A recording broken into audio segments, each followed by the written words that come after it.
hand it over to Corey to talk about the pet battle system.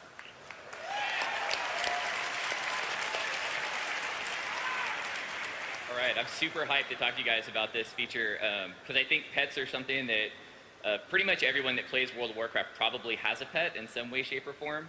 I don't think not necessarily everyone is a collector and has all the achievements, but it's definitely something that I think everyone knows what it is, and it's a feature we definitely felt like we could expand upon and offer some new gameplay.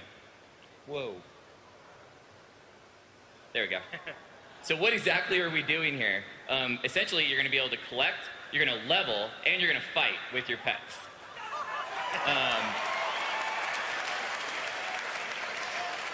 So we're going to go through all of these in a little bit more detail, but first some key elements. First of all, it's accessible to everyone. We didn't want it to be a feature that was locked to the max level that only a few people would get access to. We wanted it something to be that everyone could do. So you'll be able to start this at a really low level and start collecting pets, leveling them up, and building your team. Another thing is it's going to work with almost every pet in the game right now, as well as a ton of new pets that we're going to be adding for the system for you to collect.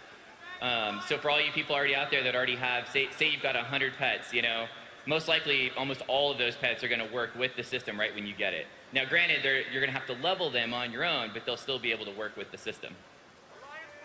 It's also going to be a lot of customization, things like being able to name your pets, things like being able to have different ones, giving them individual abilities. We'll get into that more in a little bit. So as far as collection goes, how does that work? Like I said, it's going to work with your existing pets. So a lot of people are going to start the system and already have a pet to start with and get it going. There's another type of pet you're going to be able to get that we're introducing new for Mists of Pandaria, and this is going to be called a wild pet. And the way wild pets work is you're going to find them out in the world. Essentially, when you find them, you're going to be able to engage in battle with them and fight with them using a pet that you already have. And then you're going to be able to get that pet and add him to your collection. Now, what's cool about these wild pets is that they have random varying stats. So you're not necessarily going to just go out and be able to get all the wild pets you want, you know, within that first week, because they're going to have varying stats. So you might want a pet that's really good at, say, tanking, or a pet that maybe has like a CC ability. So you're going to keep wanting to collect these pets until you find that one that has the right set of stats. Then you can start leveling it up. The other thing about the wild pets that's pretty cool is that they have unique spawning abilities. So for example, certain wild pets you might only find during a certain season, like winter. Certain pets you might only find when it's raining, for example. Certain pets might only spawn during the day or the night. So there could be a pet that only shows up during the spring while it's raining in Elwynn Forest at night. Now, they're not all going to be like that, obviously, but we definitely want to mix it up so that people have a lot of pets to collect over a long period of time. We don't want you to just go out right away and get all of them. We want it to be a system that lasts. Now, how are you going to find these pets? We're going to change the pet interface we have now and introduce something called the Pet Journal. What the Pet Journal is going to do is let you manage all your existing pets you have, as well as the teams and the battling and everything that goes along with the new system. We've got a few UI shots that we'll show you that give you a little bit more of a rundown about how the journal works. The other thing along with this is that most pets are going to become tradable. So what this means is you're going to be able to, say, get the Whippletinger from an event, like the Brewfest event, and then be able to take it and, say, level it up to a certain level, maybe teach it some abilities. Then you can go and take that pet and throw it on the auction house, and someone else could get it. And based on the amount of time and work you put into it, obviously it's going to sell for what people think that's worth. So we really wanted the system to feel like something that you could trade pets, not only in the auction house, but with your buddies and you know, your friends, your guildies, other players. This is a huge one. We're really working hard to have this, is to have account-wide pets.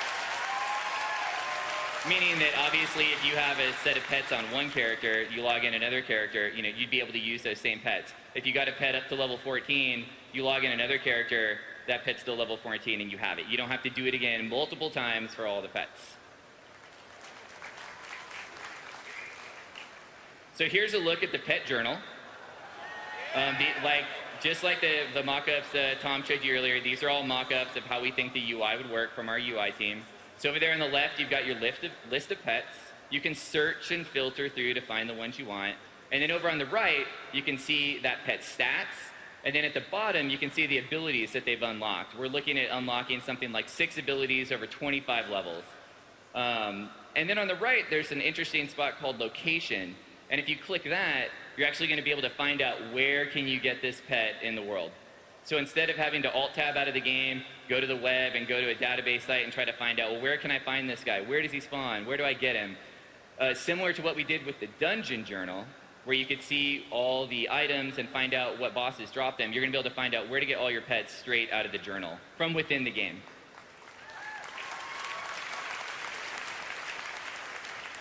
So now you've collected some pets, you've got a good amount of them, you're managing them, now you've got to level them. How do you do this? Well, you fight with other pets.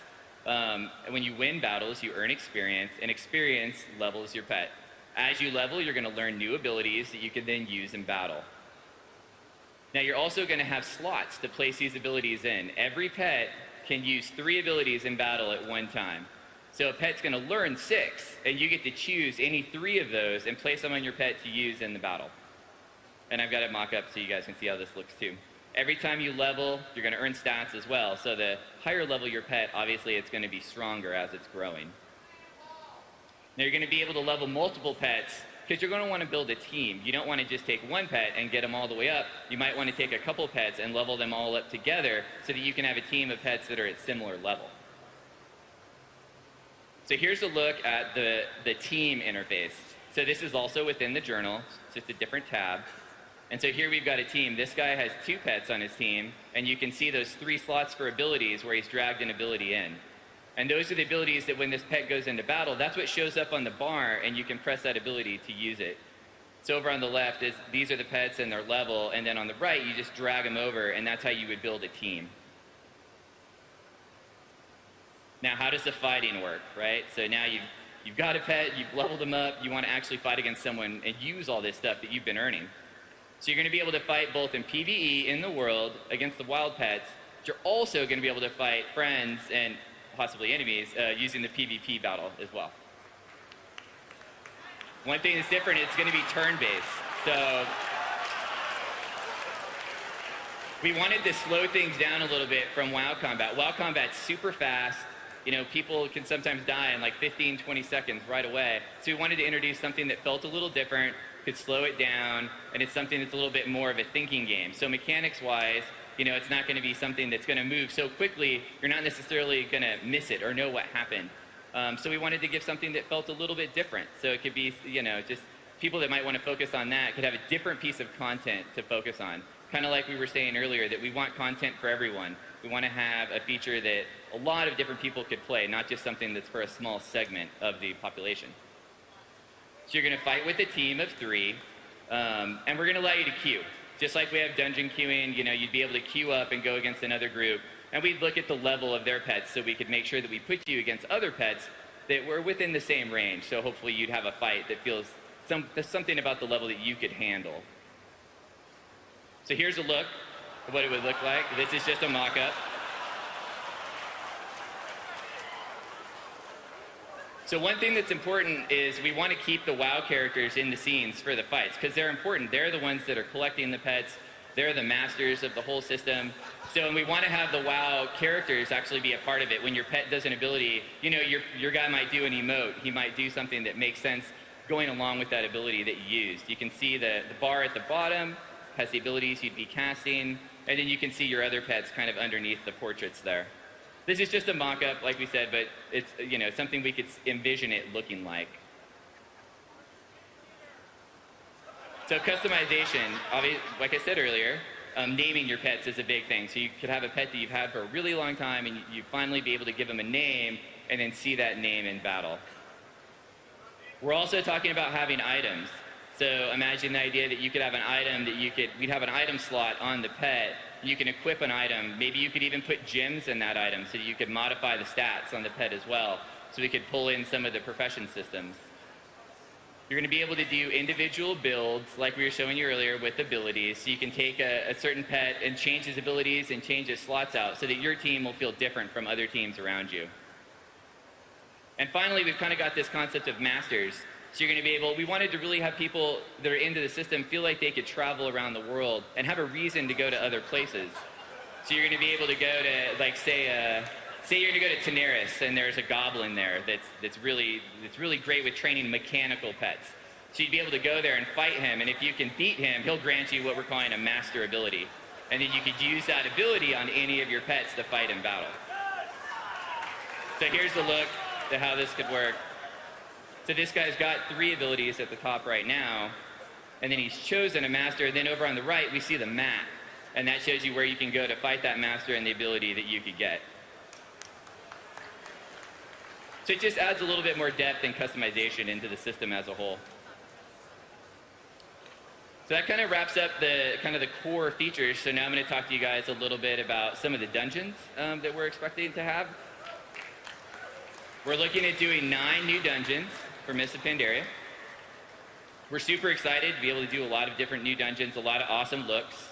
There's going to be 6 dungeons specifically on Pandaria that you're going to be able to fight in. We also have something coming back that we found was very popular with Cataclysm. It's a few updates of classics. And so we picked a couple. Scholomance.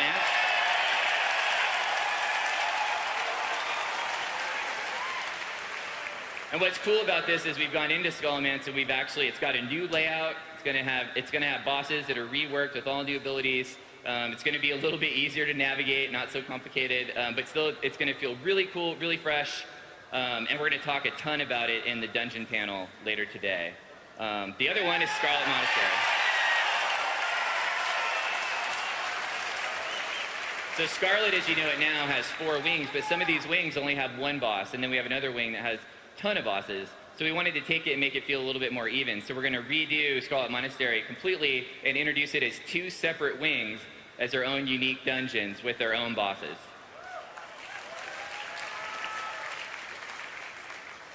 We got a few screenshots of a couple of the new dungeons. This is the Stormstout Brewery here. You're going to be helping Chin Stormstout recapture this brewery for his family heritage. This is a look at the Shadowpan Monastery. It's a really awesome outdoor dungeon. And this is the Temple of the Jade Serpent, which is in the first zone, the Jade Forest. It's another dungeon that goes indoor and outdoor. It's something we're trying to do with a lot of the dungeons, is get a whole different vibe with players going both indoor and outdoor at different times. So not to be left out, we're also obviously going to be introducing new raids. We're looking at having 3 raids to launch with. The races we're looking to feature in these raids are the Mogu and the Mantid. So we talked about a little earlier as kind of being 2 of our pillar enemy races. So definitely fit well into the whole raid vibe as far as having creatures that you're going to want to kill. So as you know, we're introducing Raid Finder with 4.3 for the Dragon Soul raid.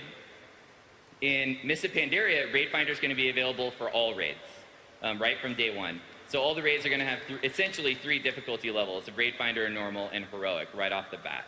We think it's going to be great because it's going to give that other level for people that are looking to get into raiding a chance to do that with content that really fits for them.